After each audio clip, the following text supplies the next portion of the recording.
Melihat temannya Yosef makan, Yosef langsung terasa mual. Rasanya mau muntah. Di situ Yosef langsung keluar dan dia muntah-muntah. Dia jijik melihat temannya makan nasi dan lauk pauknya. Dan kalian mau tahu apa yang Yosef lihat pada saat Yosef lihat? Temannya ini makan lontong, tapi pas dibuka itu di dalamnya daun pisang. Itu ulat tanah gede banget.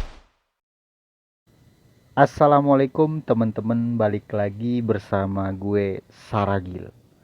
Gimana kabar kalian teman-teman? Udah lama nih gue nggak upload video. Maaf ya teman-teman, masalahnya gue terus terang banyak kerjaan di luar sana. Jadi ya maklumin aja lah ya. Nah, pada kesempatan ini gue dapat cerita nih teman-teman. Sebut saja namanya Yosef. Yosef ini mempunyai teman, sebut saja namanya Said. Nah, temannya ini yang ingin banget mencari pesugihan dan anaknya dijadikan tumbalnya. Penasaran dengan ceritanya? Oke teman-teman, gak usah pakai lama lagi. Kita mulai saja. Inilah ceritanya. Awal tahun 2015, Yosef pernah mengantar seorang teman ke selatan Pulau Jawa. 27 jam perjalanan yang Yosef tempuh sampai ke lokasi. Ya, bisa dikatakan seperti itulah kondisi jalan mobil menuju lokasi. Yosef ini tidak begitu akrab dengannya, tapi dia memang mengenal Yosef sejak lama. Dia juga hidupnya sangat melarat. Makan pun cuma sekali dalam sehari. Istrinya meninggal karena sakit parah, dan dia hidup dengan seorang anak satu-satunya. Ciri-ciri temannya ini, badannya kurus, kurang gizi, dekil pula. Dia sering dihina, dicaci maki, diejek, dan cuma perkataan yang menyakitkan yang ia dengar setiap hari. Dia jauh-jauh datang ke kampung Yosef cuma mau mencari si Yosef ini. Karena menurutnya Yosef ini supir edan yang urat takutnya sudah pada putus. Saking melaratnya dia, saking terlalu banyaknya sakit hati, sampai dia hilang iman sama akal sehatnya. Sehingga dia mencari kekayaannya dengan cara pintas, yaitu pesugihan. Waktu itu, Yosef kerja bawa bus malam. Giliran libur 2 minggu, sore hari Said temennya ini datang bersalam ke rumah Yosef. Setelah basa-basi, dia langsung bicara inti ke Yosef. Dan dia bilang, "Sep, gue udah jual rumah rewot gue nih ke tetangga gue. Sisa bayar hutang tinggal 6 juta lagi. Gue mau minta tolong sama lu Sep. Pokoknya lu mesti tolongin gue. Sekarang gue sewa mobil di sini. Tolong lu anter gue ke daerah CXXX. Lu tahu kan? Pokoknya biaya sewa mobil, bensin, makan, rokok dan kopi gue yang tanggung semua. Duit 6 juta sisanya buat lu semua dah. Gue udah banyak sakit hati Sep. Gue udah terlalu kenyang dihina, diejek, dicaci maki sama saudara, sama tetangga, sama semua orang. Gue udah gak kuat hidup melarat. Miskin, susah segala-galanya. Tolong anterin gue sekarang juga ke tempat itu. Gue yakin sama lu Sep, lu pasti tahu jalannya ke tempat itu. Sebab temen lu sendiri yang bilang ke gue.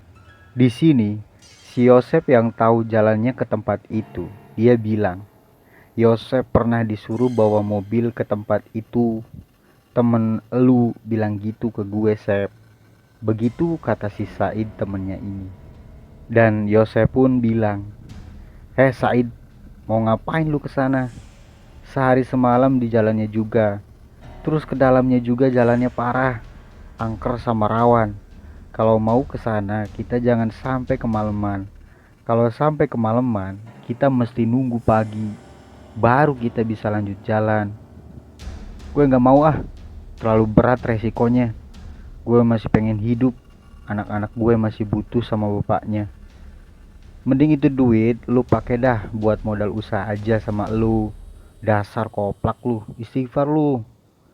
Begitu kata si Yosef.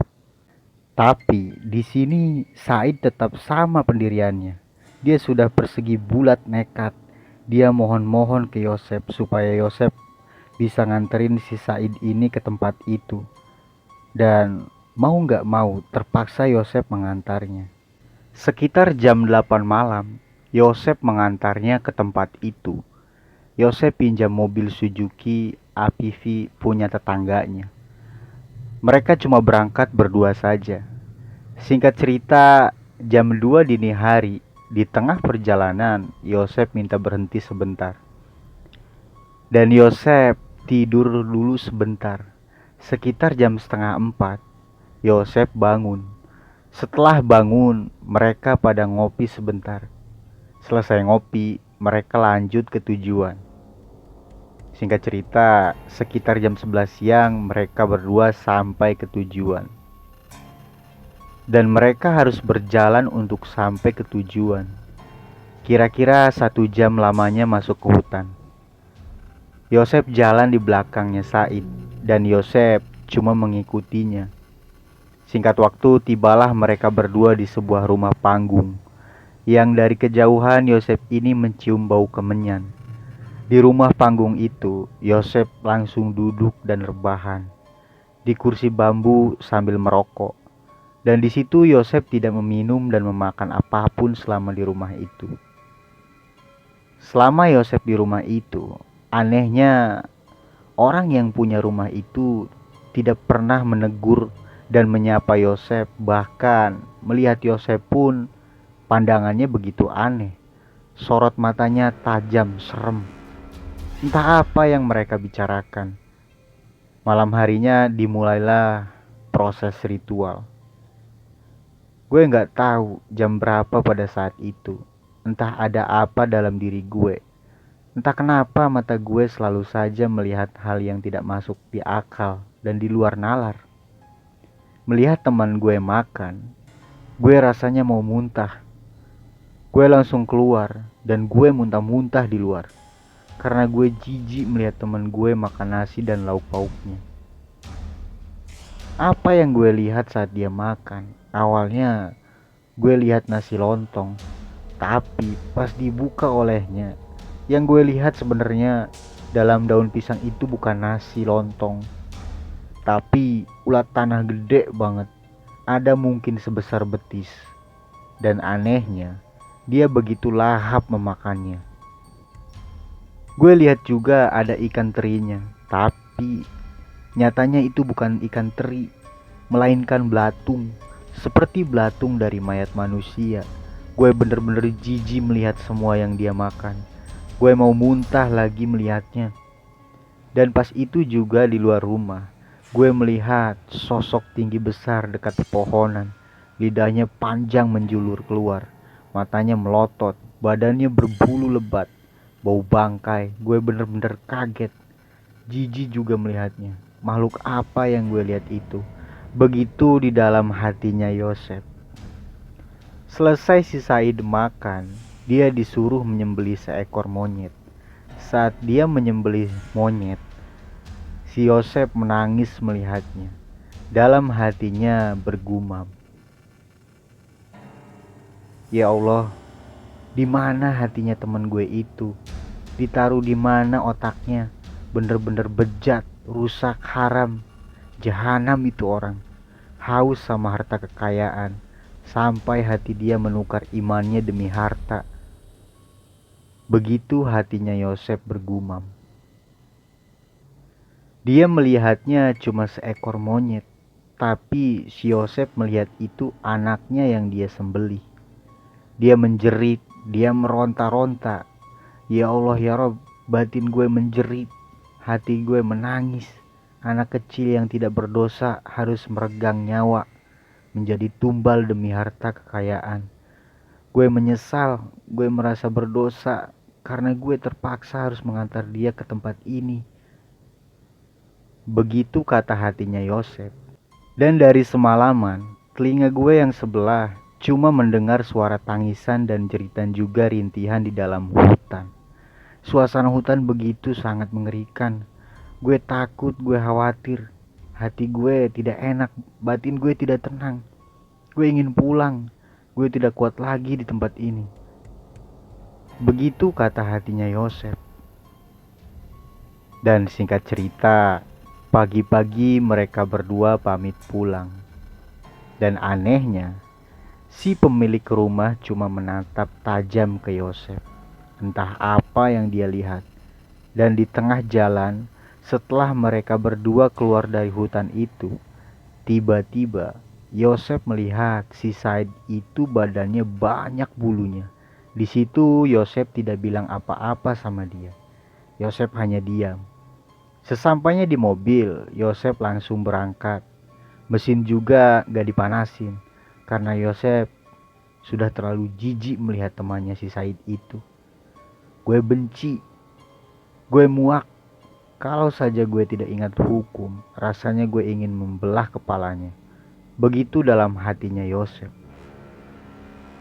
Singkat cerita, berangkatlah mereka pulang. Saat malam hari di perjalanan, di kaca spion, Yosef melihat lagi sosok hitam duduk bertiga di jok belakang. Bola matanya melotot keluar. Sepanjang jalan, Yosef istighfar dan bertasbih dalam hati tanpa henti. Dan mereka berhenti di rest area. Di situ Yosef langsung makan, dan Yosef ini menjauh dari si Said temannya itu. Singkat waktu, selesai makan, Yosef langsung tancap gas. Bensin sudah terisi penuh. Di jalan tol, Yosef pacu mobil dengan kecepatan tinggi. Sekitar jam 2 siang mereka sampai di kampungnya di daerah Bogor Utara. Di rumah saudaranya si Said, tempat dia menitipkan anaknya semata wayang. Aneh, terlihat ramai sekali. Banyak tetangga rumahnya berkumpul di sana. Dan Yosef langsung masuk ke dalam. Dan kalian mau tahu apa yang Yosef lihat? Yosef lihat anaknya si Said ini meninggal. Kata tetangganya, di situ anaknya meninggal mendadak. Dan Yosef tidak kaget sama sekali karena dia udah tahu penyebabnya. Si Said temannya berlari menggendong anaknya sambil menangis. Melihat dia menangis, Yosef makin benci sama dia. Dalam hatinya Yosef bergumam, dasar iblis, yang elu gendong itu monyet bukan anak lu. Dan tanpa basa-basi, tanpa pamit, si Yosef ini langsung pulang. Sosok hitam itu pun di belakang mobil entah kemana.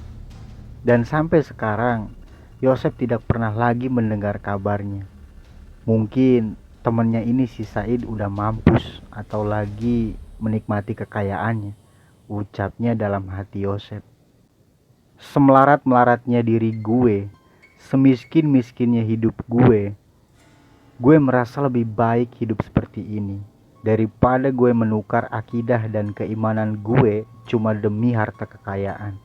Miskin bukan pilihan, dan kaya juga bukan sebuah keberuntungan. Kita bisa mengubah hidup, nasib dan takdir dengan ikhtiar dan doa. Tuhan tidak akan pernah memberikan hal yang mudah untuk kita.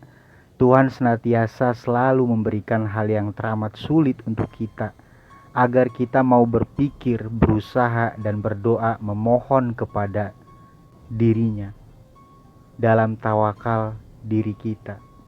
Gumam hatinya Yosef. Nah, gimana tuh teman-teman ceritanya?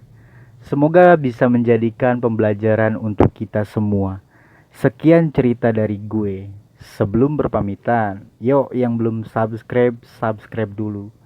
Komen juga dan share sebanyak-banyaknya.